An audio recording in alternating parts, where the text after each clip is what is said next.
Have you ever walked into someone's home and instantly felt like you understood who they were before they said a single word? A spotless kitchen counter, a bed made with hospital corner precision, shoes lined up at the door like soldiers on parade. No stray papers, no dishes in the sink, no clutter anywhere in sight. Some people call this neat freak behavior. Others call it obsessive. But psychologists call it something far more interesting: a window into how the human mind processes control, identity, anxiety, and even love. Today, we're going to break down the real psychology behind people who keep their homes clean. Not the surface level, they're just tidy explanation, but the deep research backed reasons behind it. And by the end of this video, you might just understand your own relationship with cleanliness a whole lot better. Or finally understand that one friend who refuses to leave your house until every cushion is fluffed back into place. Let's get into it. Psychologists who study personality often use something called the Big Five model. Five broad traits that shape almost everything about how a person thinks, feels, and behaves. One of those five traits is called conscientiousness. People high in conscientiousness tend to be organized, disciplined, detail oriented, and driven by long term goals rather than short term impulses. And here's the interesting part: multiple studies in personality psychology have found a strong link between high conscientiousness and a clean, orderly living space. It makes sense when you think about it. A conscientious person doesn't see cleaning as a chore that appears out of nowhere. They see it as a natural extension of how they already operate. Just like they show up early to meetings, keep their to-do list updated, and plan ahead for deadlines, they also don't let dishes pile up. Because in their mind, an undone task is an undone task, whether it's a work project or a countertop. But conscientiousness isn't the whole story. Cleanliness isn't just a personality trait. It's also a behavior shaped by psychological needs. And that's where things get really fascinating. Here's something most people don't realize. For a lot of people, cleaning isn't really about the house. It's about control. Life is unpredictable. Jobs change, relationships shift, health can be uncertain, finances fluctuate. There are entire areas of our lives where we genuinely have very little control. But you know what you can control? Whether the dishes are washed, whether the floor is swept, whether the bed is made. Psychologists describe this as a coping mechanism. When the external world feels chaotic, people often turn inward to something small and manageable, and they exert control there instead. This is why you'll notice that many people clean more, not less, during stressful periods. A big deadline at work, a breakup, uncertainty about the future. Suddenly, they're reorganizing the pantry at midnight. This isn't necessarily unhealthy. In fact, mental health researchers often point out that this kind of controlled action can genuinely reduce anxiety in the short term. The technical term for this is restoring a sense of agency. When your brain feels like it has lost control over the big things, giving it control over small, achievable things can be calming and grounding. The danger only appears when this coping mechanism becomes the only way someone manages stress, or when it tips into something more rigid, which brings us to our next point. Now, it's important to draw a clear psychological distinction here because these two things often get confused in everyday conversation.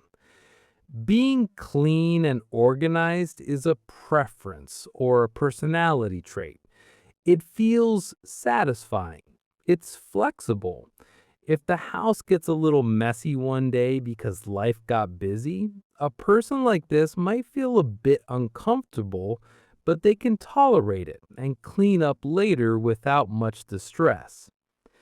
Obsessive compulsive tendencies around cleanliness, on the other hand, are different. This is when cleaning stops being a preference and becomes a compulsion, driven by intrusive, anxious thoughts. Thoughts like, if I don't do this exactly right, something bad will happen, or an overwhelming, distressing need to repeat an action until it feels just right. For a small percentage of people, this crosses into what's clinically recognized as obsessive compulsive disorder, where cleaning rituals are driven by genuine psychological distress rather than personal preference, and where the person often knows the behavior is excessive but feels unable to stop. This distinction matters because it's easy and honestly a little unfair to casually toss around the word OCD to describe someone who simply likes a tidy home. The truth is, most people who keep clean houses are not experiencing a disorder at all. They're simply higher in conscientiousness, or they've built cleanliness into their identity and daily habits. True clinical OCD is far less common and far more distressing to the person experiencing it than the everyday tidiness we see in most clean home enthusiasts. Here's a psychological angle that often gets overlooked. For many people, a clean home isn't just about function, it's about identity. Environmental psychologists have long studied something called place identity. The idea that our surroundings become an extension of who we are or who we want to be seen as. Think about it this way. Someone who identifies as put together, responsible, or in control of their life often extends that self-image onto their physical space. Their home becomes a visual confirmation of their internal identity. This is also why cleaning can feel so deeply satisfying, almost meditative to certain people. When you scrub a counter until it shines or fold laundry into neat, perfect squares, you're not just tidying an object. You're reinforcing a story you tell yourself. I am someone who has their life together. This connects to something researchers called self-congruence, the psychological comfort we feel when our external environment matches our internal self-concept.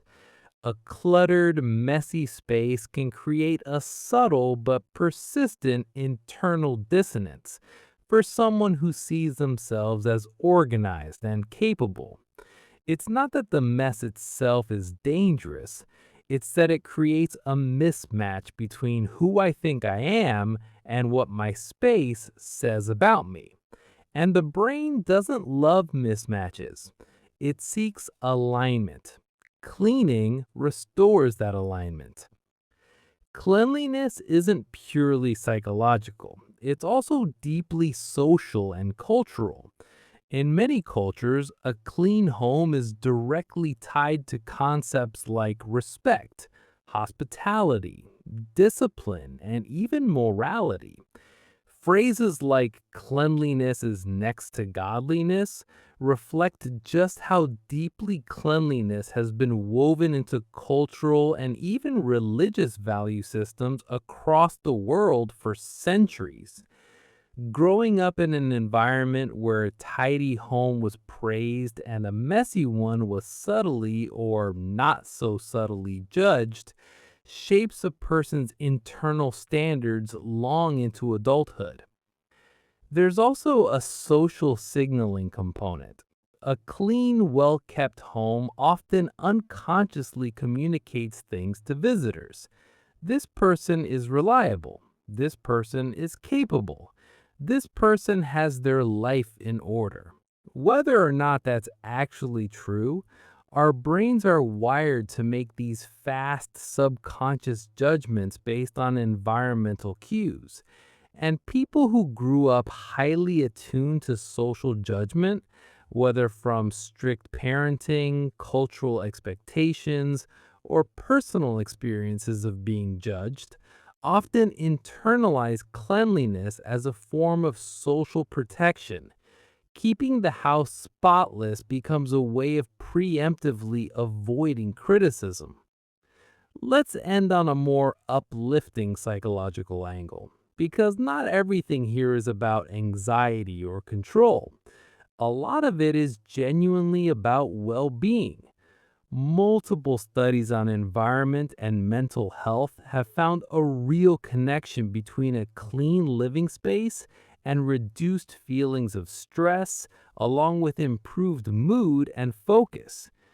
Clutter has been shown to increase levels of cortisol, the body's primary stress hormone, particularly in women, according to research conducted on home environments. A cluttered visual field essentially bombards the brain with excess unfinished stimuli, making it harder to relax, concentrate, or feel a true sense of calm. For many people, cleaning isn't a compulsion or a coping mechanism at all. It's simply self care. The same way some people go for a run to clear their mind, others vacuum the living room. It produces the same kind of psychological reward, a visible physical sign of effort and improvement, completed in a relatively short amount of time, giving an immediate sense of accomplishment that bigger, slower life goals often can't provide. This is sometimes referred to by psychologists as a micro achievement loop. Small, completable tasks that give the brain quick hits of dopamine and satisfaction, especially valuable during periods when larger life goals feel distant, slow, or out of reach. So, what's the real psychology behind people who keep their homes clean? It's rarely just one thing. Sometimes it's a personality trait like conscientiousness. Sometimes it's a coping mechanism for controlling an unpredictable world. Sometimes it's tied to identity, cultural upbringing, or a deep need for external order to reflect internal calm. And sometimes it's simply one of the healthiest and most accessible forms of self care available, a way to reset the mind by resetting the space around it. The next time you notice someone's immaculate home or your own instinct to clean when life feels overwhelming, you'll understand there's a much deeper psychological story behind it than just they're just tidy. If you found this breakdown interesting, let me know in the comments. Are you someone who cleans when you're stressed or someone who can tune out the mess entirely? I'd love to know which side of this psychology you fall on. And if you enjoyed this deep dive, make sure to subscribe for more videos exploring the hidden psychology behind everyday human behavior. See you in the next one.